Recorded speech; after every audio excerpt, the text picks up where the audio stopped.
तो बेटा आज हमारे बीच मैडम रश्मि हैं। ये district officer for child protection है।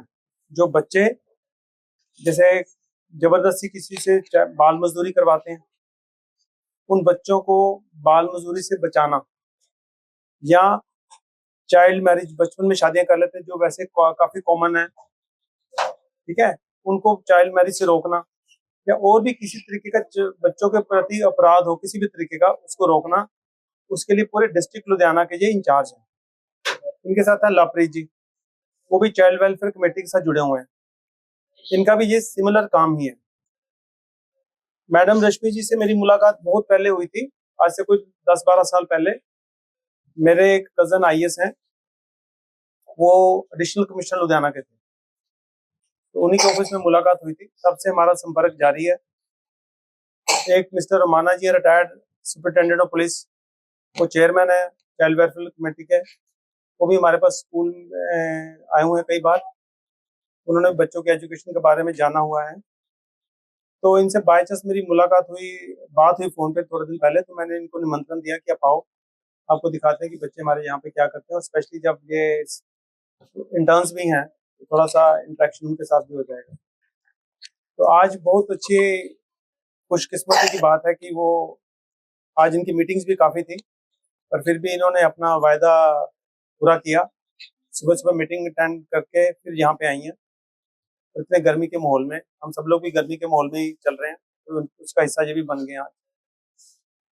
तो मैडम ये जो प्रोजेक्ट है, इसके अंदर कई सारे थॉट्स हैं। एक थॉट ये है कि जो बच्चे हैं, पहले तो इनके जो माँ बाप हैं वो गरीब हैं, अनपढ़ हैं, शिक्षा का अभाव है, उनको नहीं पता कि शिक्षा क्या करेगी क्या नहीं करेगी, उनको नहीं पता। उनकी मजबूरियां अपनी कई सारी हैं, उनके लिए बच्चों से जल्दी काम कराना बहुत जरूरी है। बच्चों की गिनती भी बहुत ज्यादा होती है इनके, तो बड़ा बच्चा छोटे बच्चों को संभालता है, छोटा उससे छोटे को संभालता है, ऐसे इनकी चेन चलती है। तो माँ बाप के लिए स्कूल में भेजना इतना प्रायोरिटी नहीं है जितना बच्चों का घर का काम संभालना। दूसरा, इनके जो ट्रेडिशनल कल्चर है उसमें ये बहुत गहराई से बंधे हुए हैं, बहुत ज्यादा। अगर शादी हो गई तो शादी का जो फंक्शन है इनका बहुत लंबा चलता है, महीना 2 महीना, है ना। तो इनके लिए वो इम्पोर्टेंट है। स्कूल की शिक्षा छूट रही है तो कोई बात नहीं, ठीक है। और भी इनके कई सारे समस्याएं हैं या इनके कारण हैं जो इनके लिए जस्टिफाइड है। हमें लगता है कि ये कारण जस्टिफाइड नहीं है, पर इनके लिए जस्टिफाइड है। तो उन बहुत सारे कारणों की वजह से ये बच्चे स्कूल या तो जाते नहीं है, अगर जाते हैं तो कोई रेगुलर नहीं हो पाते, कोई 5वीं तक पढ़ लेते, कोई 8वीं तक, कोई 10वीं तक। मोस्टली बच्चे 12, 13, 14 साल की उम्र में चाइल्ड लेबर में चले जाते हैं मोस्टली। और बहुत से बच्चे ऐसे हैं जो स्कूल जाते ही नहीं है कभी। तो फिर हमें लगा कि इनको क्या किया जाए, कैसे पढ़ाया जाए।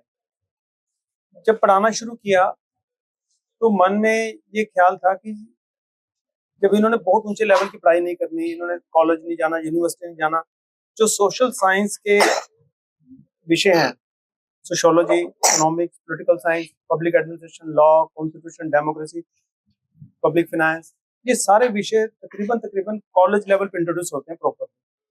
अगर स्कूल में पढ़ाए जाते हैं तो बड़े इंट्रोडक्टरी फॉर्म में पढ़ाए जाते हैं। तो जब इन्होंने स्कूल से कॉलेज जाना ही नहीं है, ना यूनिवर्सिटी जाना है, तो वो उन विषयों के बारे में इनको पता नहीं चलेगा। डेमोक्रेसी क्या होती है, कॉन्स्टिट्यूशनल राइट्स क्या होते हैं, गवर्नमेंट कैसे बनती है, गवर्नमेंट का काम क्या है, वोट की क्या वैल्यू है। तो मेरे को लगा कि भी इनको पढ़ाई कैसे दी जाए, क्या दी जाए, कम टाइम में इनको ज्यादा शिक्षा मिले, जिससे ये जिम्मेदार और जागरूक नागरिक बने, कम पढ़ के भी ये स्मार्ट सिटीजन बन जाए, रिस्पॉन्सिबल नागरिक बन जाए। फिर मैंने उन सारे विषय जो हैं, sociology, economics, political science, public law, constitution, democracy, मैंने देखा कि इनको इंट्रोड्यूस कैसे किया जाए। फिर मैंने उनके रिप्रेजेंटेटिव वर्ड निकाले, जैसे ए फॉर एडमिनिस्ट्रेशन, इसमें सारी पब्लिक एडमिनिस्ट्रेशन एक्सप्लेन हो जाती है, क्योंकि आप पब्लिक एडमिनिस्ट्रेशन के साथ जुड़े हुए, आपके लिए ये बुक समझना बहुत आसान होगा, बजाय कि इन स्टूडेंट्स के, क्योंकि ये पब्लिक एडमिनिस्ट्रेशन से भी जुड़े नहीं हुए हैं, और फिर भी इनको भी हम कोशिश कर रहे हैं कि इनको भी थोड़ा बहुत समझ आ जाए। अब हमारी डी फॉर डेमोक्रेसी है, गवर्नमेंट डेमोक्रेटिक प्रोसेस है, तो डी फॉर डेमोक्रेसी आ गया। अब कॉन्स्टिट्यूशन बहुत इंपॉर्टेंट सब्जेक्ट है, सी फॉर कॉन्स्टिट्यूशन इंट्रोड्यूस कर दिया। अब डेमोक्रेसी होनी है इलेक्शन पे, ई फॉर इलेक्शन इंट्रोड्यूस कर दिया। इलेक्शन होना, बैलेट पेपर पे बैलेट बॉक्स इंट्रोड्यूस कर दिया, बी फॉर बैलेट। अब ये बैलेट के ऊपर V for vote done, V for vote बना दिया, तो ये इंटेग्रेटेड एजुकेशन हमने क्रिएट कर दी। तो सारा system as per L for law चलना है, तो एल फॉर लॉ बना दिया। अब मनी का बड़ा इंपॉर्टेंट रोल है, एम फॉर मनी बना दिया। अब गवर्नमेंट चलनी है, टी फॉर टैक्स है, तो टी फॉर टैक्स बना दिया। ठीक है, तो गवर्नमेंट की क्या रिस्पॉन्सिबिलिटी, आर फॉर राइट्स है, नहीं तो आर फॉर राइट्स बना दिया। तो एन फॉर नोटिस, हम समाज में हर चीज को इग्नोर करते हैं, हम नोटिस को सिर्फ वही नोटिस मानते हैं जो अदालत से आ गया। डे टू डे लाइफ में चीजों का नोटिस कैसे लेना है, मतलब हम सड़कों पे चल रहे हैं, सड़क पे पब्लिक प्रॉपर्टी का नुकसान कैसे हो रहा है, कौन वायलेशन कर रहा है, उन चीजों का हम नोटिस नहीं लेते। तो हम एन फॉर नोटिस में वो सारी बातें समझाने की कोशिश करते हैं। टी फॉर पावर में जो पब्लिक अथॉरिटी की पावर है वो कैसे फंक्शन करती है, उसके अंदर समझाते हैं। तो ये सारे विषय हम इंट्रोड्यूस करते हैं। अब आपको दिखाते हैं कि बच्चे कैसे ये सीख कर पढ़ते हैं। ए फॉर अल्फाबेट कौन सा है, सुनाओ। A for admin, B for ballot box, C for constitution, D for democracy, E for election, F for freedom, G for government, H for happy, I for independence, J for judge, K for knowledge, L for law, M for money, N for notice, O for opinion, P for power, Q for question, R for eyes, S for social, T for tax, U for unique, V for vote, W for work, X for extra, Y for youth, Z for zero. तो पहले alphabet के माध्यम से इनको ये words बोलने आ गए, तो इसके स्पेलिंग सीखते हैं, फिर इसके धीरे धीरे मीनिंग सीखते हैं। अब ए फॉर एडमिनिस्ट्रेशन कौन सुनाएगा? The head of a business, an organization or a government. Administration का मतलब ये है जो किसी सरकारी बिजनेस को संभालने वाला, वो होता है administrator. Administration the process or activity of running a business, organization etc. ये होता है किसी तरीके से संभालना, वो होता है एडमिनिस्ट्रेशन। यहाँ का एडमिनिस्ट्रेटर कौन है? अच्छा, मैडम अपने ऑफिस के एडमिनिस्ट्रेटर है। कंट्री का एडमिनिस्ट्रेटर कौन होता है? Prime minister. स्टेट का कौन होता है? Chief minister. डिस्ट्रिक्ट का डिप्टी कमिश्नर, है ना। ये सारी एडमिनिस्ट्रेटर, अगर एडमिनिस्ट्रेटर अच्छा नहीं होगा फिर क्या होगा? सिस्टम अच्छा चलेगा? क्लास में शोर मचेगा, है ना, लोगों को राइट्स नहीं मिलेंगे। सो एडमिनिस्ट्रेटर का अच्छा होना कितना जरूरी है। बी फॉर बैलेट बॉक्स कौन सुनाएगा? B for ballot box, a seal box into which voter put completed ballot paper. अच्छा, बैलेट पेपर पे किसके नाम होते हैं? Voters. हैं? Voters. Candidate. कैंडिडेट्स के। कैंडिडेट की कितनी एज होनी चाहिए? 25. वोटर की 18. तो वो कैंडिडेट कौन सा चुना जाएगा जिसको ज्यादा वोटें मिलेगी, है ना। ठीक है, सी फॉर कॉन्स्टिट्यूशन सुनाएगा। Constitution is a document which informs us about our rights and duty and how our country is to be administered. Constitution एक बुक है जिसमें हमारा राइट लिखा है, ये भी बताइए कि कंट्री कैसे चलेगी। ठीक है, हमारे राइट्स किसमें लिखे हैं? कॉन्स्टिट्यूशन में। हमारी ड्यूटी भी लिखी हुई है उसमें, और पूरा देश कैसे चलना है वो किसमें लिखा हुआ है? कॉन्स्टिट्यूशन में। अगर हमें पता करना है प्रधानमंत्री की क्या जिम्मेदारी है, राष्ट्रपति की क्या जिम्मेदारी है, चुनाव आयोग की क्या जिम्मेदारी है, मुख्यमंत्री की क्या जिम्मेदारी है, हम कौन से डॉक्यूमेंट पर रेफर करेंगे? कॉन्स्टिट्यूशन पे। ठीक है, वहां से सब कुछ मिल जाएगा। D for democracy.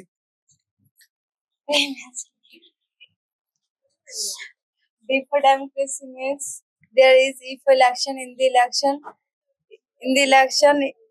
there is if a vote whoever gets the maximum vote gets if elected, the one who gets elected makes the D for government and gets D for tax money for providing our rights. What are your rights? Right to life, right to food, right to shelter, right to education, right to livelihood, right to healthy environment. Who has to give you rights? Government. If government does not give you right, what will you do? ये file case कहाँ पे करोगे?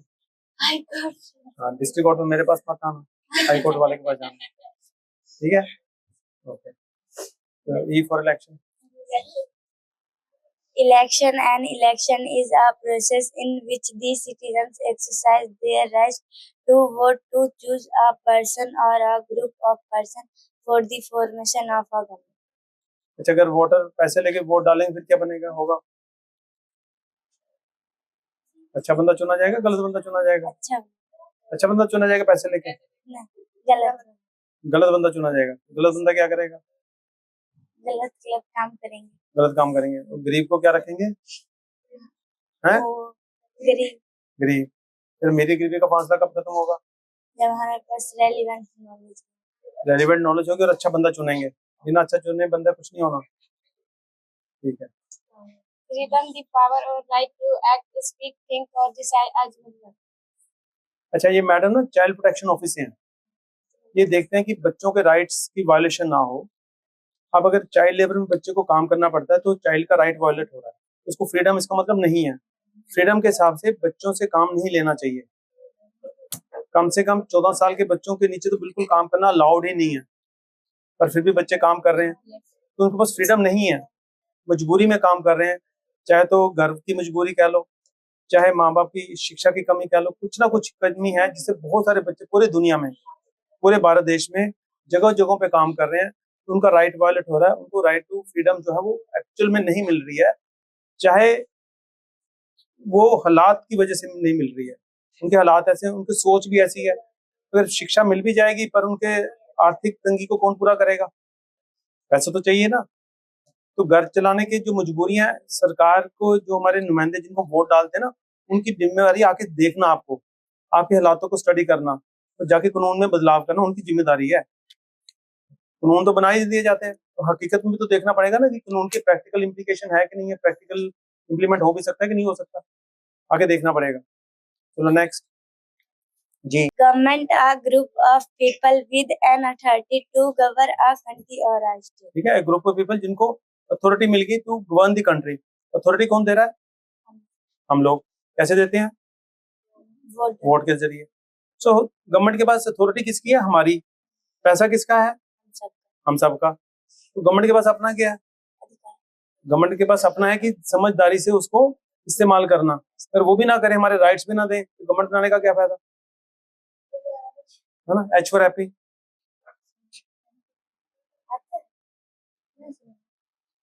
happy, showing feeling of joy and contentment. अच्छा, चलो अब law for कौन सुनाएगा? Alpha law.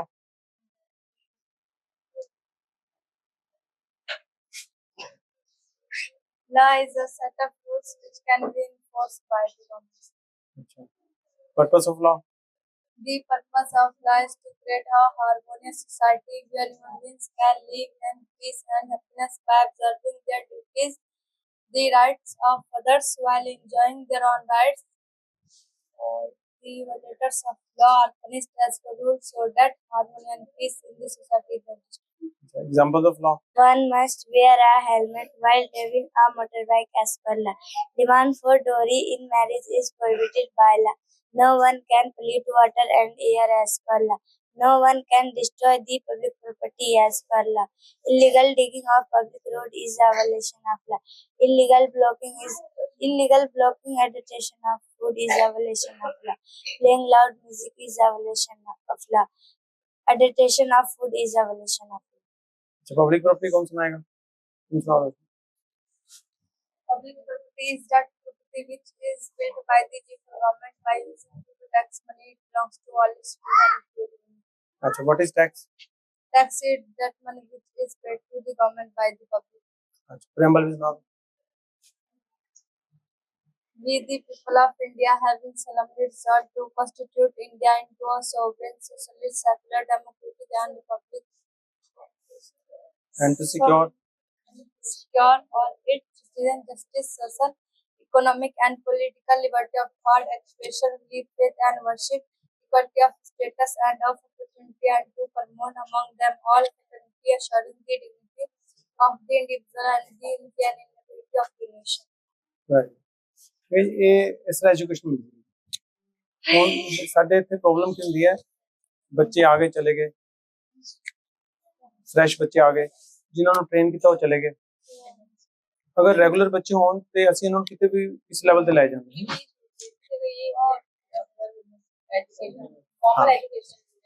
Formal education का इनकी ना नेशनल ओपन स्कूल में जो बड़े बच्चे हैं उनकी एनरोलमेंट कराते हैं। अब ये 8वीं का एग्जाम देगी। रोशन तुम्हारा 5वीं का हो गया ना? नेशनल ओपन स्कूल का बीसीएम स्कूल में सेंटर बनता है, वहां पे हम इनके एग्जाम दिलवाते हैं। इनके पास गवर्नमेंट ऑफ इंडिया का सर्टिफिकेट मिलता है। पर बड़े बच्चे। अब कई बच्चों का ना एडमिशन फॉर्म भर देते हैं, वो चले जाते हैं एग्जाम देने।